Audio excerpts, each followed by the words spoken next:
Super power America का full support हासिल था। America gave us generous and valuable financial and military assistance. और वो मुसलमान दुनिया में अमेरिका का फेवरेट पपेट था। लेकिन यहाँ पर जब ईरान का बादशाह अपनी ताकत की पीक पर था, उसने अपनी जिंदगी की सबसे बड़ी गलती की। The flames of Persia.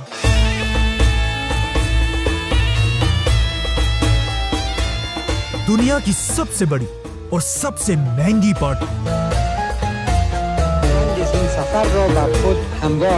अचानक एक दिन ईरान के बादशाह ने ऐलान किया, द ग्रेट पर्शियन एम्पायर को दोबारा जिंदा करने के लिए ईरान में दुनिया की सबसे बड़ी पार्टी होगी। ये एक ऐसी पार्टी थी जिसमें दुनिया के सारे लीडर्स और बड़े बड़े सेलिब्रिटीज इनवाइट किए जाएंगे। ईरान का बादशाह उसी पर्शियन एम्पायर को दोबारा जिंदा करना चाहता था। दरिन रूज़े बुजुर्गे तारीख़ ईरान, जिसे आज से बहुत साल पहले हजरत उमर बिन खत्ताब की खिलाफत में मुसलमानों ने तबाह कर दी। इस पार्टी के लिए ईरान के डेजर्ट के बीच में एक नई सिटी बनाई गई और अपने वीआईपी मेहमानों के लिए ईरान के बादशाह ने 600 लेमोजीन्स मंगवाई, सोने की प्लेट्स में खाना खिलाया, जिसके बाद ईरान के बादशाह ने सबको अपने सामने खड़ा किया और अपने सोने के तख्त पर ऐसे बैठा कि अब वही पर्शियन एम्पायर का नया शहंशाह है। लेकिन अब जब ईरान का बादशाह अपनी अयाशी की जिंदगी गुजार रहा था, वहाँ ईरान के गरीब लोग सोचने लगे कि हम यहाँ खाने पीने की चीजों को तरस रहे हैं और हमारा बादशाह सोने की प्लेट में खाना खाता है। इसीलिए इस पार्टी के बाद ईरान के लोग बहुत तेजी से इमाम खुमैनी की सोच की तरफ बढ़ने लगे और खुमैनी ने भी अपनी कैसेट्स में ऐलान किया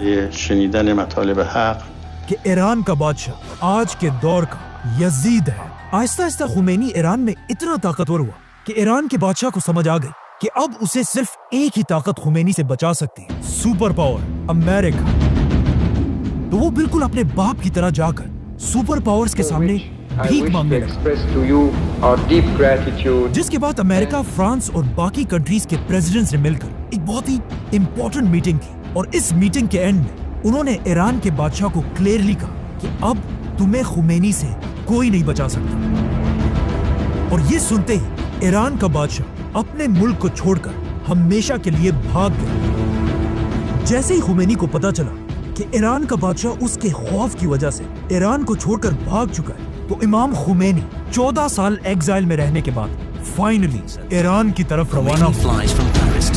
दुनिया की तारीख में अब तक किसी भी लीडर के लिए इतने लोग जमा नहीं हुए थे जितना इमाम खुमैनी को वेलकम करने के लिए जमा हुआ। 70 लाख लोगों ने इमाम खुमैनी को ईरान में वेलकम किया, जो एक वर्ल्ड रिकॉर्ड था। जैसे ही खुमैनी ईरान पहुंचे, ईरान की जमीन से पहली बार डेथ टू अमेरिका और डेथ टू इजराइल के नारे लगने लगे। खुमैनी के फॉलोअर्स ने अमेरिका की एम्बेसी के सारे लोगों को गिरफ्तार कर लिया और खुमैनी ने अमेरिका के प्रेसिडेंट का नाम लेकर कि मैं इन 50 लोगों को तब तक रिहा नहीं करूंगा जब तक तुम अमेरिका ईरान के बादशाह को हमारे हवाले नहीं करते। और यहाँ से पहली बार अमेरिका और ईरान की दुश्मनी शुरू हुई।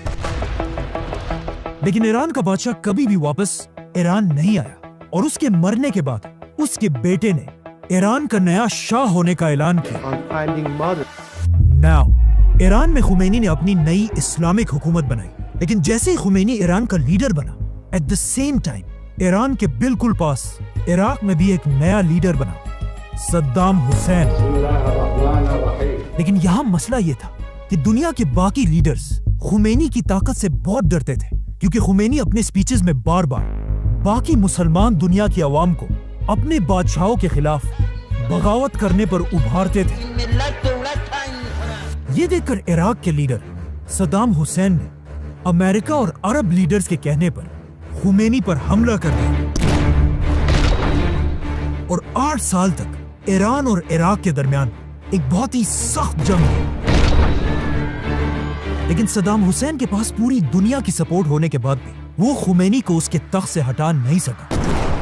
और आखिर 8 साल बाद जैसे ये जंग खत्म हुई, उसके कुछ ही अरसे बाद इमाम खुमैनी इस दुनिया से चले गए। खुमैनी का जनाजा दुनिया की तारीख का सबसे बड़ा जनाजा था।